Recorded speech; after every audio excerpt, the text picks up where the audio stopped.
मनोज जरांगे यांची आरक्षण यात्रा 4थ्या दिवशी पुणे जिल्ह्यामध्ये आज पहाटे दाखल झाली आणि या यात्रेमध्ये ही समावेश असलेली आंदोलक विदर्भ मराठवाड्यातून या ठिकाणी आलेली आहेत।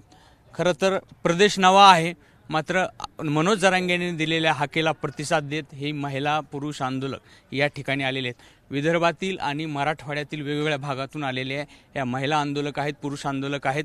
खरं तर थंडीचा दिवस आहेत आणि थंडीचाही खूप मोठा त्रास होत आहे, मात्र अशाही परिस्थितीत जमेल त्या पद्धतीने जमेल तशी वाहनं करून ही सगळी आंदोलक आलेली आहेत। ताई मला सांगा, या मागणीवरती आपण तर ठाम आहोत, मात्र सरकार दरबारी आतापर्यंत काही हालचाली होताना दिसत नाही।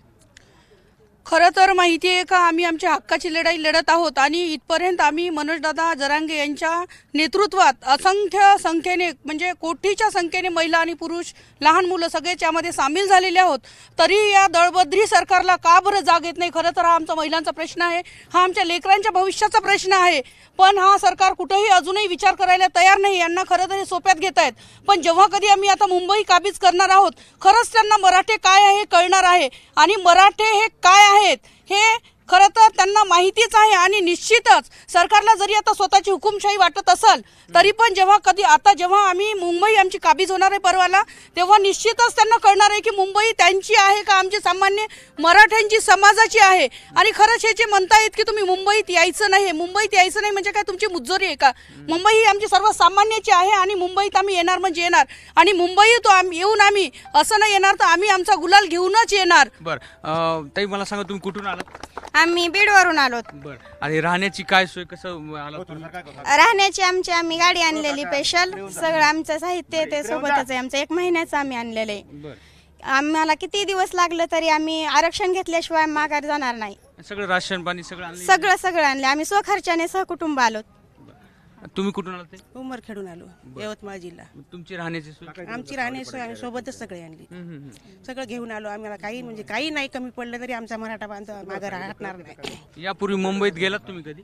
नाही, पहिलीच वेळ आहे। हा माझा मुलगा आणलेला आहे, 9वी शिकत आहे तो तो म्हणला माझी शाळा बुडवायची नको, तर मी म्हणलं त्याला अगोदर आरक्षण घेऊ आणि नंतर शिक्षण करू, आरक्षण नाही भेटलं तर शिक्षणच करून काय फायदा आहे, म्हणून मी त्याची शाळा बुडवून त्याला आपण आणलेलं आहे।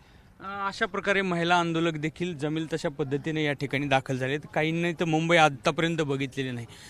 दादा मला सांगा, तुम्ही इथले दिसताय मला, जवळचे जिल्ह्यातला आहे। बरं, इथला कसा प्रतिसाद आहे तुमचा? प्रतिसाद कसं झालंय, आता पण आमचे मराठवाड्यात मनोज जरांगे पाटील साहेबांच्या नेतृत्वाखाली मराठवाडा विदर्भातले मराठी बांधव कोटीच्या संख्येने महिला भगिनी आमच्या येत आहेत। पण आज पुणे येथे पश्चिम महाराष्ट्र 5 जिल्ह्यातील आमचे मराठा समाजाचे लोक आहेत। आम्ही सांगली जिल्ह्यातील मिरज बेडगावहून आलोय, आम्ही काल राजनगाव येथे सामील झालो। पण आज उद्या 2 दिवसात पश्चिम महाराष्ट्र संपूर्ण मराठा समाज युवकांना आवाहन पण करतो, ते स्वतः देखील स्वयंस्फूर्तीनं आपल्या या लढ्यासाठी येत आहेत। मुंबईमध्ये 4 ते 5 कोटी मराठा बांधवाचं एक भगवं वादळ मोठं तयार होईल, त्यामध्ये ह्यांना सरकारला जी वेळ काढू पण करताय देतो म्हणून पुढील महिन्यात आता इलेक्शन डिक्लेअर लोकसभेच्या, आणि त्यांनी आमचं आरक्षण भिजत घोंगड असं ठेवलं येत आहे। पण आमचा मराठा समाज क्रांतीसूर्य मनोजदादांनी जे ठाम निर्णय घेतलाय त्यासाठी त्याप्रमाणे आम्ही मराठा आरक्षण घेतल्याशिवाय आम्ही इथं मुंबई सोडणार नाही। दादा मला सांगा, कुठून आले तुम्ही? जिल्हा छत्रपती संभाजीनगर, तालुका कन्नड। बरं, मराठवाड्यातूनच आहे? हो, मराठवाड्यात। सरकार काही प्रतिसाद देत आहे अशी काही वाटेल तुम्हाला? आशा आहे का काही तुम्हाला? आशा भरपूर आहे, पण तो सरकारने करा आशा पण आमच्या कुठल्याच, कारण की सरकारने आतापर्यंत निर्णय द्यायला पाहिजे होता, परंतु सरकार त्यावर कुठलेही ॲक्शन घेत नाहीये। तर का घेत नाही याच्यामध्ये, कारण मराठा समाजावर हा खूप मोठा अन्याय ते करतायत, कारण समाज आमचा कुठेही उद्रेक नाहीये। आता इतिहासामध्ये आतापर्यंत आम्ही कुठेही गालबोट लागल्याचं कुठं काही हे केलेलं नाही, तरी सरकारने याच्यावर लवकरात लवकर विचार करावा आणि हा आरक्षणाचा जो मुद्दा आहे तो लवकरात लवकर मार्गी लावा। दादा तू मुंबईत कधी गेलेला आहे का? कधी गेलेला नाही, मी साखरवाडीचा बीड जिल्ह्यामधला। मी कुटुंब सगळं घेऊन बरोबर चाललोय, जवळचं जरांगे पाटील आहेत तोवरचं त्यांच्यासोबत आहे। मी जाया सोय नव्हती, ती वैयक्तिक गाडी जाण्यासाठी घेतली, वैयक्तिक कुटुंब घेऊन जाण्यासाठी। काय आरक्षण घेतल्याशिवाय वापस येणार नाहीत आम्ही। नवा इलाका आहे सगळा, काही धाकधूक आहे मनामध्ये का तसं काहीच नाही तसं? बरं, काहीच नाही। जरांगे पाटील त्यांच्या भूमिकेवरती ठाम आहे, त्या ठिकाणी ते उपोषण देखील करतील असं त्यांचं म्हणणं आहे। दादा मला सांगा की त्यांच्या प्रकृती अवस्था असते, त्याला तुमचा असणारा हा सगळा प्रतिसाद हे पाहून सरकारने काय करावं, काय अपेक्षा काय आहेत तुमच्या? निश्चितपणे सरकारनं मराठा समाजाच्या संयमाची वाट पाहू नये आणि मनोजदादा जरांगे यांची तब्येत पाहता आणि मराठा समाजाची एकजूट पाहता सरकारनं तात्काळ निर्णय घ्यावा की मराठा समाजाला सरसकट ओबीसी प्रवर्गात समावेश करावा, नसता मुंबईमध्ये आता लाखात लोक येणार नाहीत मुंबईमध्ये, कोटीमध्ये मराठा येतील आणि मुंबई ही महाराष्ट्र संपूर्ण मराठ्यांचा आहे हे दाखवण्यासाठी मराठ्यांची एकजूट मुंबईमध्ये दिसेल. आणि जर आम्ही मुंबईमध्ये आलोत तर या सरकारची धाकधूक वाढल्याशिवाय राहणार नाही. आपण जर बघितलं तर माझ्या पाठीमागची ही जी सगळी आंदोलक आहेत ती मराठवाडा विदर्भातून वेगवेगळ्या ठिकाणाहून आलेली आहेत. काहींनी तर मुंबई बघितलेलीच नाही. अर्थात त्यांच्यासाठी हे आंदोलन जरी नवं नसलं तरी मुंबई शहर त्यांनी कधी पाहिलेलं नाहीये.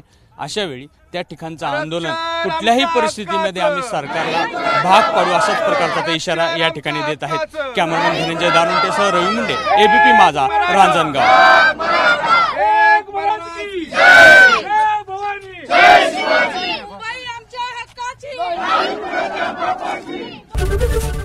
एबीपी माझा, उघडा डोळे बघा नीट.